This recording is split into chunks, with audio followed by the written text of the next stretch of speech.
ভার্সিটির প্রথম দিন, নতুন ক্যাম্পাস, নতুন মানুষ, আর চারিদিকে এক অদ্ভুত উত্তেজনা। আমি নিলয়, হাতে সাবজেক্ট চয়েসের ফর্ম নিয়ে হন্য হয়ে অ্যাডমিশন বিল্ডিং খুঁজছি। ঠিক তখনই তাকে দেখলাম, হালকা নীল রঙের শাড়িতে, চোখে কাজল আর ঠোঁটে এক মিষ্টি হাসি নিয়ে সিঁড়ি দিয়ে নামছে মেয়েটি। তাকে দেখা মাত্রই মনে হলো আমার হৃৎপিণ্ডটা এক সেকেন্ডের জন্য বিরতি নিয়েছে। মনে মনে ভাবলাম, একে কি মানুষ বলে নাকি আকাশ থেকে কোনো পরী নামলো? নীল শাড়িতে কি দারুণ লাগছে তাকে। একে ছাড়া তো এই ভার্সিটিতে পড়াটাই বিফলে যাবে। আমি অপলক তাকিয়ে আছি দেখে মেয়েটিও আমার দিকে তাকালো। আমি থতমত খেয়ে চোখ সরিয়ে নিলাম, কিন্তু অবাক করার মতো বিষয় হলো সে সোজা আমার দিকেই হেঁটে আসছে। আমার বুক তখন টিপ টিপ করছে। এই যে ফ্রেশার সাহেব, ৭-৫ কি ভাবছেন? অ্যাডমিশন বিল্ডিং খুঁজছেন নাকি? আমি একটু তোতলামি করে বললাম, জি, মানে হ্যাঁ। আপনি কিভাবে বুঝলেন? আমি অনামিকা, এই ভার্সিটির 3rd ইয়ারের স্টুডেন্ট, মানে তোমার সিনিয়র আপু।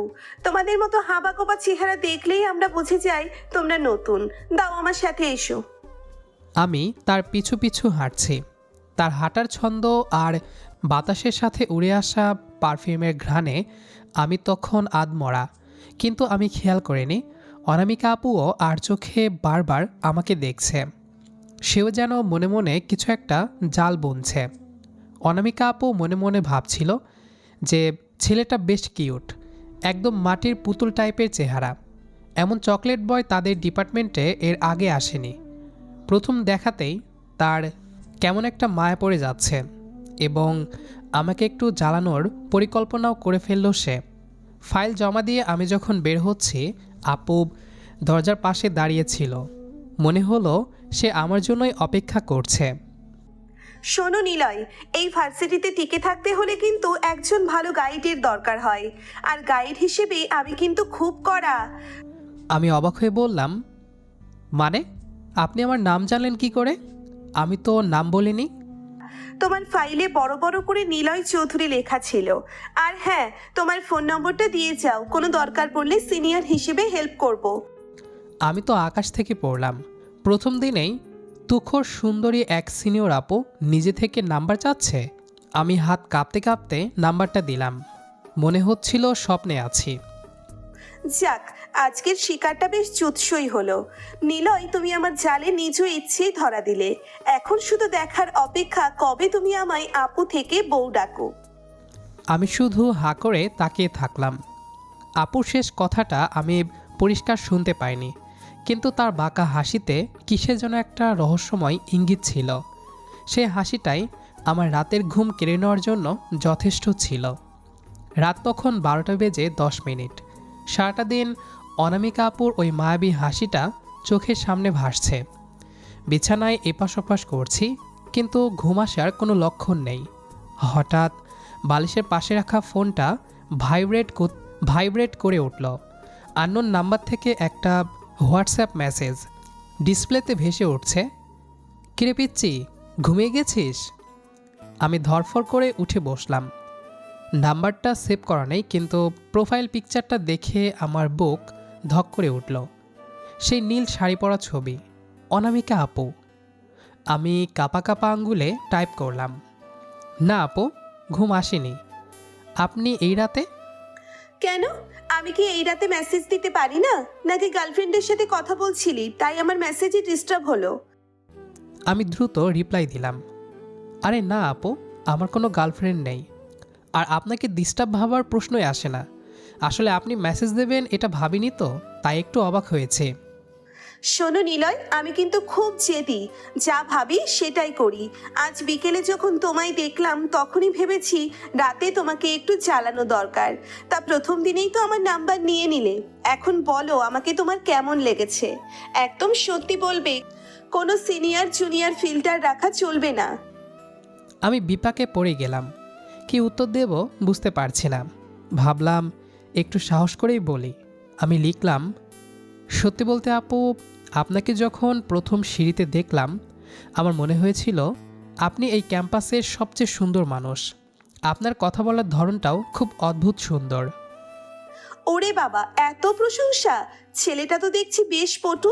শোনো নিলয়, প্রশংসা করলে কিন্তু আমি খুব দ্রুত প্রেমে পড়ে যাই। তখন যদি তোমাকে জ্বালিয়ে মারি, সামলাতে পারবে তো? আমি হাসলাম, লিখলাম, আপনার মতো সুন্দরী আপু যদি জ্বালায় তবে সেই জ্বালা সহ্য করতেও ভালো লাগবে, কিন্তু আপনি তো আমার সিনিয়র, আমাকে কেন জ্বালাবেন?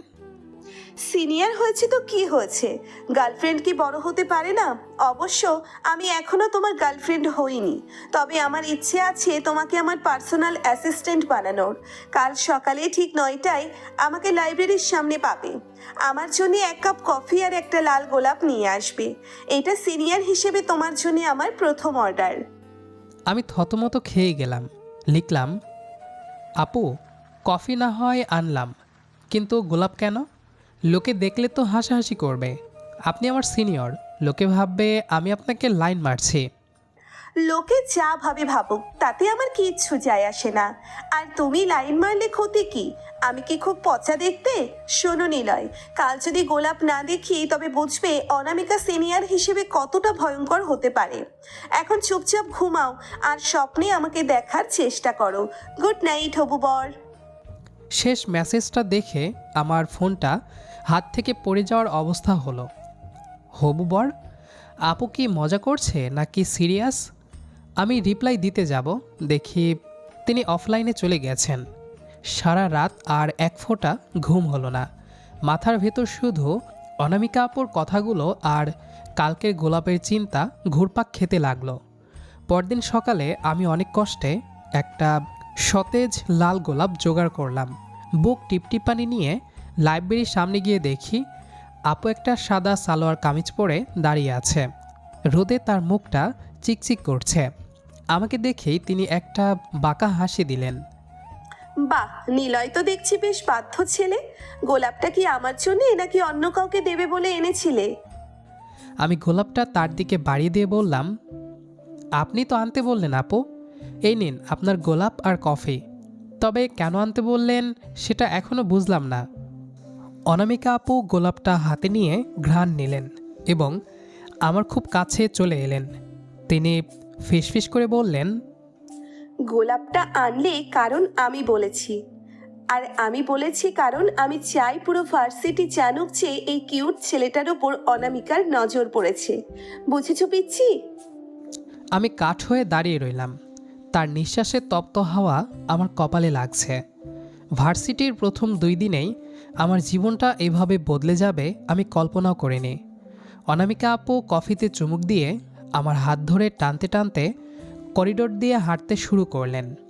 সবাই আমাদের দিকে তাকিয়ে ফিসফাস করছে, আর আমার মনে হচ্ছে আমি মেঘের ওপর দিয়ে হাঁটছি। অনামিকা আপু যখন আমার হাত ধরে করিডোর দিয়ে হাঁটছিলেন তখন নিজেকে পৃথিবীর সবচেয়ে ভাগ্যবান মনে হচ্ছিল, কিন্তু সেই সুখ বেশিক্ষণ সইল না। ক্যান্টিনের মোড়ে পৌঁছাতেই আমাদের পথ আটকে দাঁড়ালো 3-4 জন সিনিয়র ছেলে। এদের মধ্যে লিডার গোছের ছেলেটার নাম শাওন, যার চোখে মুখে স্পষ্ট হিংসা আর দম্ভ দেখা যাচ্ছিল। আমি বুঝতে পারলাম তারা আমাদের এই মাখামাখি মোটেও ভালোভাবে নেয়নি। শাওন বলল, কী রে অনামিকা, নতুন মাল তো বাগিয়েছিস বেশ জুৎসই, তা আমাদের কথা কি একদম ভুলে গেলি? এই পিচ্চিটা কে? তোর ব্যাগটানার লোক নাকি নতুন প্রেমিক? শাওনের কথা শুনে আমার কান গরম হয়ে গেল। রাগে হাত মুঠো হয়ে এলেও আমি ভয়ে কিছু বলতে পারছিলাম না, কারণ তারা সংখ্যায় বেশি এবং সেকেন্ড ইয়ারের দাপুটে বড় ভাই। আমি অনামিকা আপুর হাতের ওপর আমার হাতের বাঁধন আলগা করতে চাইলাম, পাছে তার কোনো সম্মানহানি হয়, কিন্তু আপু উল্টো আমার হাতটা আরও শক্ত করে আঁকড়ে ধরলেন। শাওন, নিজের মুখ সামলে কথা বল। কার সাথে তুই কথা বলছিস আর কার ব্যাপারে বলছিস সেটা কি ভুলেই গেলি? নিলয় আমার গেস্ট, আর আমার সাথে ওর কি সম্পর্ক সেটা তোকে কৈফিয়ত দিতে আমি বাধ্য নই। আর একে তুই মাল বললি কোন সাহসে? শাওন বলল, আরে রাগ করছিস কেন? আমরা তো মজা করছি। দেখ পিচি নিলয়, এই ভার্সিটিতে বড় ভাইদের সম্মান করে চলতে হয়। তুই তো দেখি প্রথম দিনেই বড় আপুর আঁচল ধরে টানাটানি শুরু করেছিস। সাহস তো তোর কম না। এই অনামিকা, হাত ছাড় ওর। আমাদের সাথে কথা আছে তোর। শাওন আমার দিকে এক পা এগিয়ে আসতেই আমি কিছুটা পিছিয়ে গেলাম। ঠিক তখনই অনামিকা আপু এক ঝটকায় আমার সামনে এসে ঢাল হয়ে দাঁড়ালেন। তার শান্ত মায়াবী চোখ দুটো মুহূর্তে যেন আগুনের গোল্লা হয়ে উঠল। আমি কখনো ভাবিনি এই মিষ্টি হাসির মেয়েটা এত ভয়ঙ্কর হতে পারে। শাওন, এক কদমও আর সামনে আসবি না। তুই ভাবছিস আমি মেয়ে বলে চুপ থাকবো? নিলয় আমার জুনিয়র হওয়ার আগেও আমার স্পেশাল কেউ। ওর গায়ে আঁচ লাগলে আমি পুরো ভার্সিটি মাথায় তুলবো, সেটা তুই ভালো করেই জানিস। আমার ডিপার্টমেন্টের ছেলেদের ডাকলে তোদের ওই দাদাগিরি কিন্তু লাইব্রেরির কোনায় গিয়ে শেষ হবে। চারপাশের পরিবেশ থমথমে হয়ে গেল। ক্যান্টিনের অন্য ছাত্রছাত্রীরা ভিড় করে দেখছে। শাওন কিছুটা ঘাবড়ে গেল, কারণ অনামিকা আপুর পলিটিক্যাল ব্যাকগ্রাউন্ড আর ডিপার্টমেন্টে তার প্রভাব অনেক বেশি। সে দাঁত কিরমির করে আমার দিকে তাকালো। শাওন বলল, অনামিকা, তুই একটা বাচ্চার জন্য আমাদের সাথে খারাপ ব্যবহার করলি? ঠিক আছে, দেখে নেব এই বাচ্চার কত দম। একা পেলে ওকে হাড়গোড় আস্ত রাখবো না। তারা চলে যাওয়ার পর আমার বুকটা ধরফর করছিল। অনামিকা আপু আমার দিকে ফিরলেন। তার চোখে তখনও সেই রাগমাখানো জলজলে ভাব, কিন্তু আমার দিকে তাকাতেই তার দৃষ্টি একদম নরম হয়ে গেল। তিনি আমার গালটা হালকা ছুঁয়ে দিলেন। ভয় পেয়েছিস নিলয়? তোকে বলেছি না আমি থাকতে তোর কোনো চিন্তা নেই। শাওনের মতো 10টা ছেলে এলেও আমার নিলয়ের একটা চুলও কেউ ছুতে পারবে না। কিন্তু তুই অত পিছিয়ে যাচ্ছিলি কেন? আমার হাতটা ছাড়তে চাইলি কেন? আমি মাথা নিচু করে বললাম, আপু, আমি চাইনি আমার জন্য আপনার কোনো বদনাম হোক। ওরা আপনাকে নিয়ে আজেবাজে কথা বলছিল, সেটা সহ্য করা আমার জন্য কঠিন ছিল। কিন্তু আমি তো নতুন, তাই চাইলেও কিছু করতে পারছিলাম না। পাগলা ছেলে একটা, বদনামের ভয় করলে কি প্রেম করা যায়? আর শোন, ওরা আজে বাজে বলছে কারণ ওরা তোকে হিংসা করছে। কারণ আমি সারা ভার্সিটিতে কাউকেই পাত্তা দেই না, আর সেখানে তোর হাত ধরে হাঁটছি। এটা ওদের সহ্য হচ্ছে না। চল, এখন আর ক্যান্টিনে যাব না, তোকে আজ আমি নিজের হাতে খাইয়ে দেব। আমি অবাক হয়ে ভাবলাম, নিজের হাতে খাইয়ে দেবেন মানে? সবাই দেখলে কি ভাববে আপু? লোকে তো ভাববে আমি আপনার ছোট ভাই। লোকে যা ভাবে ভাবুক। আর শোন, এরপর যদি আমাকে আপু ডাকবি তো একদম থাপ্পড় খাবি। ক্লাসের ভেতরে বা সবার সামনে আপু বলতে পারিস, কিন্তু যখন আমরা একা থাকবো বা মেসেজে কথা বলবো তখন আমাকে শুধু অনামিকা বলে ডাকবি। আর যদি খুব সাহস থাকে তবে অন্য কিছু ডাকতে পারিস। আমি লজ্জায় লাল হয়ে গেলাম। এক সিনিয়র সুন্দরীর মুখে এমন দাবি শুনে কার না মাথা ঘুরবে। আমরা মাঠের এক কোণে নির্জন গাছতলায় গিয়ে বসলাম। অনামিকা আপু ব্যাগ থেকে টিফিন বক্স বের করলেন। সেখানে পোলাও আর চিকেন রোস্ট ছিল। তিনি লোকমা তুলে আমার মুখের সামনে ধরলেন। হ্যাঁ কর নিলয়, আজ থেকে তোর সব দায়িত্ব আমার। তোর খাওয়া, তোর পড়াশোনা আর তোর ভালোবাসা, সব কিছুর মালিক এখন আমি। জানিস, কাল রাতে মেসেজে যখন তোকে হবু বর বললাম তখন আমার নিজেরই হার্টবিট বেড়ে গিয়েছিল। আমি সচরাচর কাউকে এমন বলি না, কিন্তু তোকে দেখার পর আমার সব নিয়ম উল্টে পাল্টে গেছে। আমি তার হাতে লোকমাটা খেলাম। স্বাদে নয়, তার ভালোবাসার গভীরতায় আমার চোখ ভিজে এলো। আমি আস্তে করে বললাম, অনামিকা, আমি কি সত্যি আপনার যোগ্য? আপনি অনেক বড়, অনেক সুন্দর, আর আমি মাত্র শুরু করলাম। যোগ্যতা দিয়ে ভালোবাসা হয় না নিলয়, মন দিয়ে হয়। আর শোন, তুই এখন থেকে শুধু আমার। যদি কোনো মেয়ে তোর দিকে তাকায় তবে তার চোখ তুলে নেব আমি। বুঝেছিস আমার রাজকুমার? অনামিকা আমার কপালে একটা হালকা চুমু খেয়ে আমার কাঁধে মাথা রাখলেন। দুপুরে তপ্ত রোদেও সেই গাছের তলায় আমাদের এক অদ্ভুত শীতল ভালোবাসার গল্প শুরু হলো। আমি মনে মনে ভাবলাম, ভার্সিটির প্রথম দিনেই এমন একটা দাপুটে আর রোমান্টিক সিনিয়র আপুকে বউ হিসেবে পাওয়ার ভাগ্য কজনের হয়। দিন তিনেক পরের কথা, অনামিকার সাথে আমার সম্পর্কটা এখন ক্যাম্পাসের ওপেন সিক্রেট। তবে আজ সে আমাকে এক অদ্ভুত আবদার করে বসল। দুপুরবেলা ক্লাসের পর সে আমার হাত ধরে টেনে নিয়ে গেল পার্কিং লটের দিকে।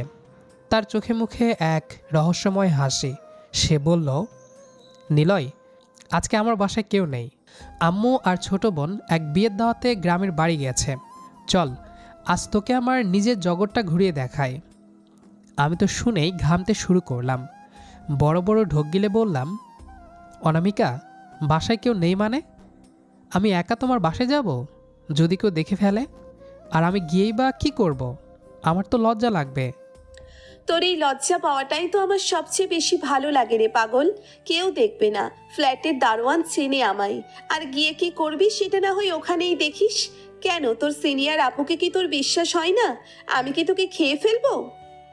তার মিষ্টি ধমকে আর না করতে পারলাম না। রিকশায় করে যখন তার বাসার সামনে পৌঁছালাম, আমার হার্টবিট তখন ঘড়ির কাঁটার চেয়েও দ্রুত চলছে। লিফটে করে 4 তলায় উঠে সে যখন চাবি দিয়ে দরজা খুলল, আমার মনে হলো আমি কোনো এক নিষিদ্ধ রাজ্যে প্রবেশ করছি। ড্রয়িং রুমে ঢোকা মাত্রই সে ভেতর থেকে দরজাটা লক করে দিল।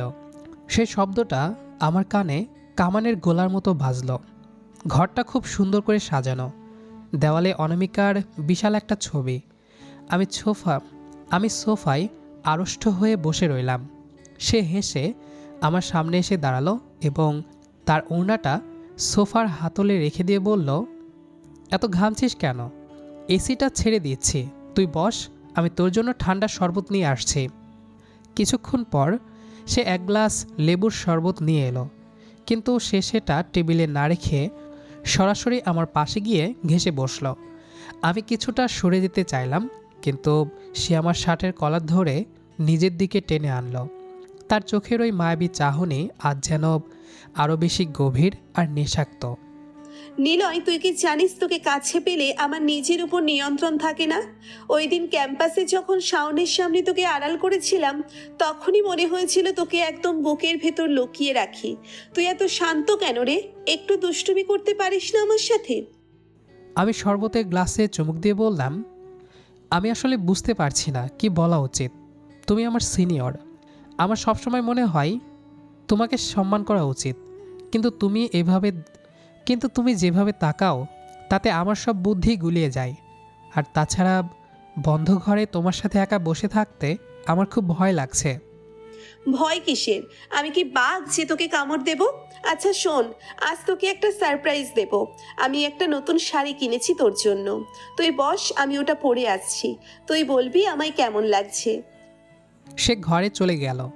আমি একা ড্রয়িং রুমে বসে দেওয়ালের ঘড়ির টিকটিক শব্দ শুনছি। মিনিট 10 পর সে যখন বের হয়ে এলো, আমার হাত থেকে শরবতের গ্লাসটা প্রায় পড়ে যাচ্ছিল। লাল টকটকে একটা সিল্কের শাড়ি পরেছে সে, স্লিভলেস ব্লাউজ আর গলায় একটা সরু সোনার চেইন। তার ভেজা চুলগুলো পিঠের উপর ছড়িয়ে আছে। সে ধীরে ধীরে আমার দিকে এগিয়ে এলো আর আমার পায়ের কাছে ফ্লোরে হাঁটু গেড়ে বসলো। কি হলো, কথা বলছিস না কেন?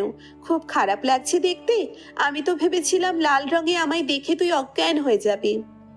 আমি তার হাত দুটো নিজের হাতের মুঠোয় নিয়ে বললাম, না অনামিকা, তুমি এতটাই সুন্দর লাগছে যে আমি ভাষা হারিয়ে ফেলেছি। লাল রঙটা তোমাকে আগুনের মতো রাঙিয়ে দিয়েছে। কিন্তু এভাবে কেন সেজেছো তুমি? আমাদের মাঝে তো কেবল সম্পর্কের শুরু।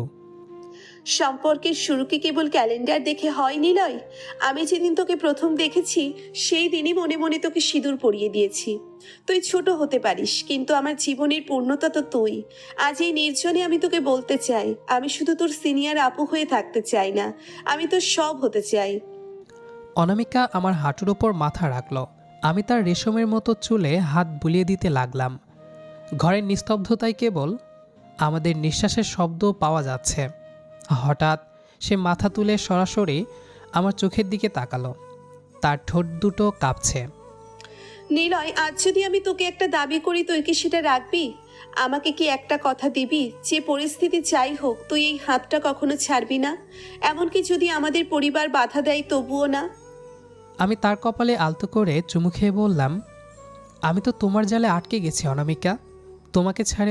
তোমাকে ছেড়ে যাওয়ার সাধ্য আমার নেই। তুমি আমার সিনিয়র আপু থেকে কখন যে আমার কলিজা হয়ে গেছো আমি নিজেও জানি না। সে আমার গলা জড়িয়ে ধরে ফিসফিস করে বলল, তাহলে আজ থেকে তুই আমার অফিসিয়াল বয়ফ্রেন্ড। আর এই বন্ধ ঘরে আমাদের এই ছোট্ট বিয়েটা মনে রাখিস।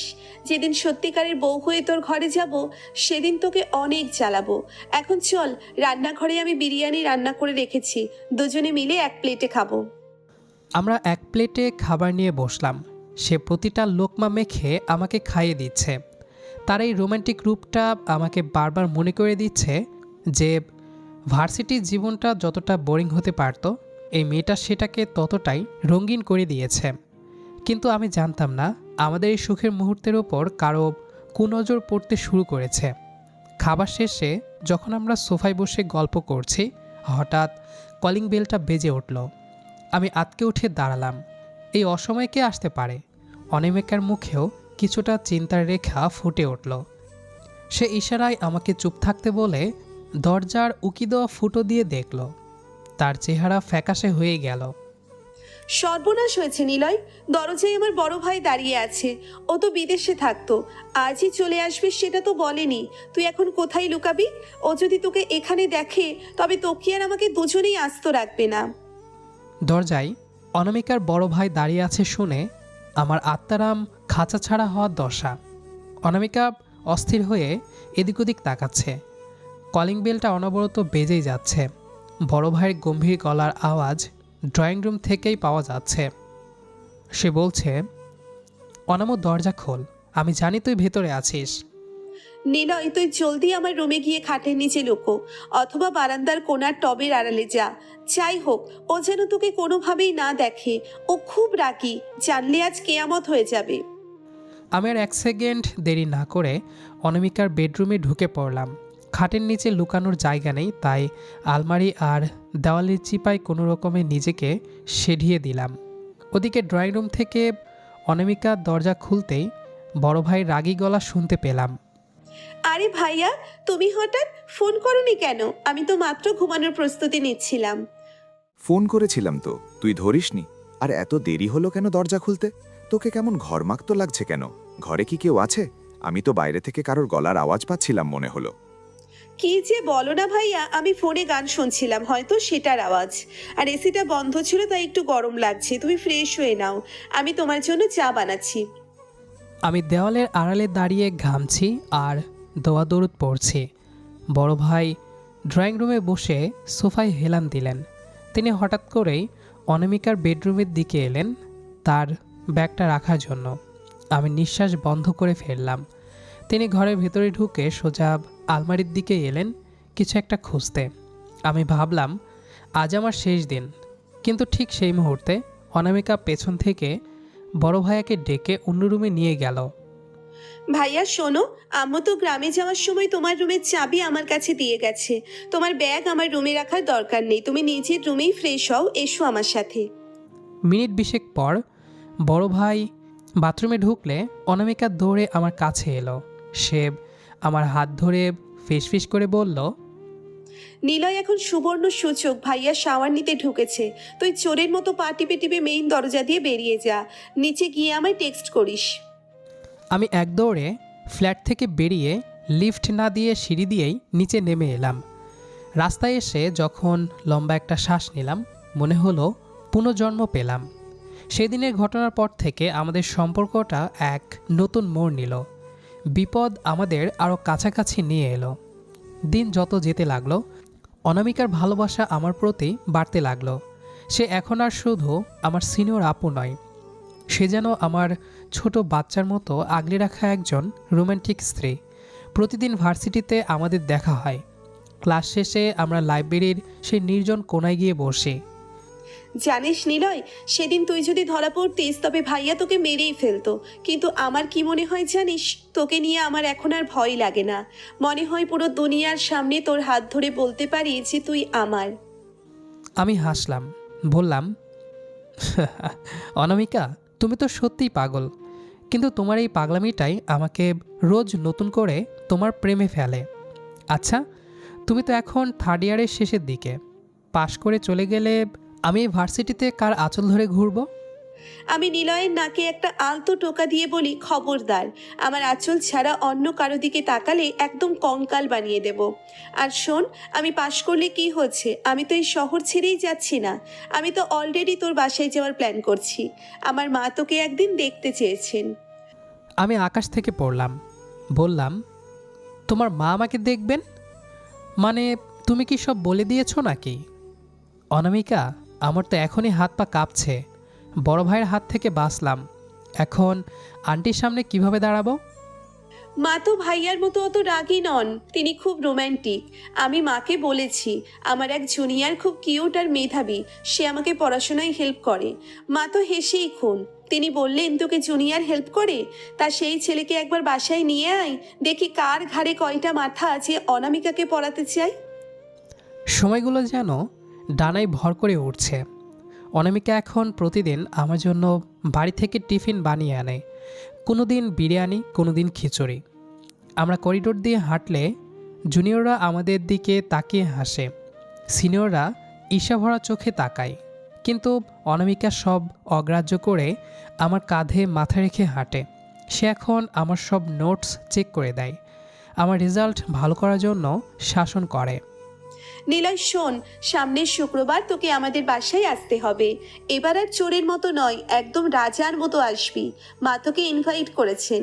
আর একটা কথা, ওই দিন আমি নীল রঙের শাড়ি পরবো, যেটা পরে প্রথম দিন তোকে ঘায়েল করেছিলাম। তুই কিন্তু ওই দিন সাদা পাঞ্জাবি পরবি, ঠিক আছে? আমি তার চোখের দিকে তাকালাম। সে চোখে এখন শুধু অধিকারবোধ আর পাহাড় সমান ভালোবাসা। আমি বুঝতে পারলাম ভার্সিটির এই সিনিয়র আপুটা সত্যি আমার মনের রানী হয়ে গেছে। আমি শুধু তার হবু বরই নই, আমি তার জীবনের সবচেয়ে প্রিয় মানুষ হয়ে গেছি। শুক্রবার দুপুরবেলা অনামিকার কথা মতো সাদা পাঞ্জাবি পরে বুক টিপটিপানি নিয়ে তাদের বাসার সামনে গিয়ে দাঁড়ালাম। মনে মনে 1000টা অজুহাত সাজাচ্ছি, যদি আন্টি বা ভাইয়া কোনো কঠিন প্রশ্ন করে বসেন। কলিং বেল টিপতেই দরজা খুলে দিল অনামিকার সেই রাগী বড় ভাই, কিন্তু আজ তার মুখে রাগের বদলে এক চিলতে রহস্যময় হাসি। আরে নিলয়, এসো এসো, আমরা তো তোমার জন্যই অপেক্ষা করছি। ভেতরে যাও, ড্রয়িং রুমে সবাই আছে। আমি ভেতরে পা রাখতেই আমার চোখ চড়ক গাছ। ড্রয়িং রুমের সোফায় আমার বাবা আর মা বসে অনামিকার মায়ের সাথে হাসি মুখে গল্প করছেন। আমি তো পুরো থতমত খেয়ে গেলাম। আমার বাবা মা এখানে কি করছেন? আর তারা অনামিকার পরিবারের সাথে এত খাতির জমালেন কবে? আমি অবাক হয়ে বললাম, বাবা মা, তোমরা এখানে? আমাকে তো একবারও বললে না যে তোমরা আজ এখানে আসবে। আমি তো কিছুই বুঝতে পারছি না। তুই আর বুঝবি কি রে গাধা, তোর এই সিনিয়র আপু কি আর এমনি এমনি তোর সাথে প্রেম করছে? ও তো গত 1 মাস ধরে আমাদের সাথে যোগাযোগ রাখছে, আমাদের বাড়ি পর্যন্ত গিয়ে তোর সব হারির খবর নিয়ে এসেছে।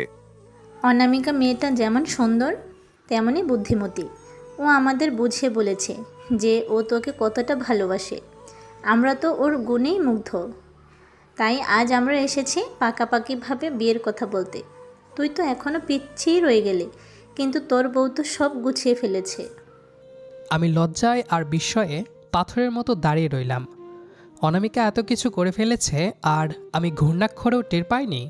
ঠিক তখনই নীল শাড়ি পরে পরীর মতো সেজে অনামিকা সামনে এলো। সে আমার হাত ধরে সবার সামনে থেকেই টেনে নিয়ে গেল তার নিজের রুমে। আমি ওকে নিয়ে রুমে ঢুকে দরজা বন্ধ করে দিই। কি হলো, ওভাবে স্ট্যাচুর মতো দাঁড়িয়ে আছিস কেন? চমকটা কেমন দিলাম? আমি রাগের অভিনয় করে বললাম, অনামিকা, তুমি এটা কি করলে? তুমি আমাদের বাসায় গিয়ে আমার বাবা মায়ের সাথে দেখা করে এলে, অথচ আমাকে একবারও বললে না। আমি তো ভয় পাচ্ছিলাম যে আজ বুঝি কোনো কেলেঙ্কারি হবে। ভয় না দেখালে কি আর তোকে চমকে দেওয়া যেত? শোন নিলয়, আমি অনামিকা। আমি যখন কাউকে একবার নিজের করে নেব বলে ভাবি, তখন তার দায়িত্বটাও আমিই নিই। আমি জানতাম তুই একা বাসায় কথা বলতে লজ্জা পাবি, তাই আমি সরাসরি তোর মা বাবার কাছে চলে গিয়েছি। তাদের সাথে গল্প করে বুঝেছি তুই কেন এত সহজ সরল। তোর পরিবারটাও তোর মতোই দারুণ। আমি তার চোখের দিকে তাকিয়ে বললাম, কিন্তু আমি তো এখনও পড়াশোনা করছি, ক্যারিয়ার শুরু করিনি। এখনই বিয়ের কথা সবাই মেনে নিল? মা বাবা রাজি হয়েছেন কারণ আমরা দুজনেই ভালো রেজাল্ট করছি। আর বিয়ের কথা হচ্ছে মানেই যে কাল বিয়ে, তা তো নয়। এখন শুধু আংটি বদল হবে, আর পড়াশোনা শেষ করে আমরা সংসার শুরু করব। তুই কি খুব ভয় পাচ্ছিস আমাকে বউ হিসেবে পেতে? আমি তার কোমর জড়িয়ে ধরে বললাম, ভয় নয় রে পাগলি। আমি তো অবাক হচ্ছি এটা ভেবে যে তোমার মতো একজন স্মার্ট আর তুখোর সিনিয়র আপু আমার মতো একজন সাধারণ জুনিয়রের জন্য এত কিছু করতে পারে। আমি সত্যিই ভাগ্য করে তোকে পেয়েছি। অনামিকা আমার কাঁধে মাথা রেখে আদুরে গলায় বলছে, আর আমি ভাগ্য করে তোকে পেয়েছি। তোকে যখন প্রথম দিন ক্যাম্পাসে ওই ক্যাবলা মার্কা চেহারায় দেখেছিলাম, তখনই বুঝেছিলাম এই ছেলেটাকেই সারা জীবন শাসন করা যাবে। তুই শুধু আমার হবু বর নোস, তুই আমার জীবনের সবচেয়ে সুন্দর পাওয়া। এখন থেকে কিন্তু তোকে আরো বেশি পড়তে হবে, কারণ তোর বউ কিন্তু গোল্ড মেডেলিস্ট হবে। আমি অনামিকার কপালে একটা দীর্ঘ চুমু খেলাম। রুমের জানালা দিয়ে রোদের ঝিলিক এসে তার নীল শাড়িতে পড়ছে। নীল শাড়ি সেই মেয়েটি যাকে দেখে ভার্সিটির প্রথম দিন আমি ক্রাশ খেয়েছিলাম, সে এখন আমার চিরস্থায়ী ভালোবাসা। আমার সিনিয়র আপু এখন কেবল আমার প্রেমিকা নয়, সে আমার জীবনের সবচেয়ে রোমান্টিক এবং যত্নশীল বউ হওয়ার অপেক্ষায়। বাইরে থেকে বড় ভাইয়ের ডাক শোনা গেল। কিরে, তোদের প্রেম কি শেষ হবে? এদিকে মেহমানরা খেতে বসেছে। আমরা দুজন দুজনের দিকে তাকিয়ে হাসলাম। অনামিকা আমার হাত শক্ত করে ধরে বলল, চল নিলয়, নতুন জীবনের শুরুটা আজ থেকেই করি। তো প্রিয় দর্শক, আজকের গল্পটি এখানেই শেষ। ভালোবাসার এই অনুভূতিটা যদি আপনাদের মন ছুঁয়ে যায়, তাহলে অবশ্যই কমেন্টে জানাবেন। আপনাদের প্রতিটি ভালোবাসাই আমাদের নতুন গল্প বলার শক্তি।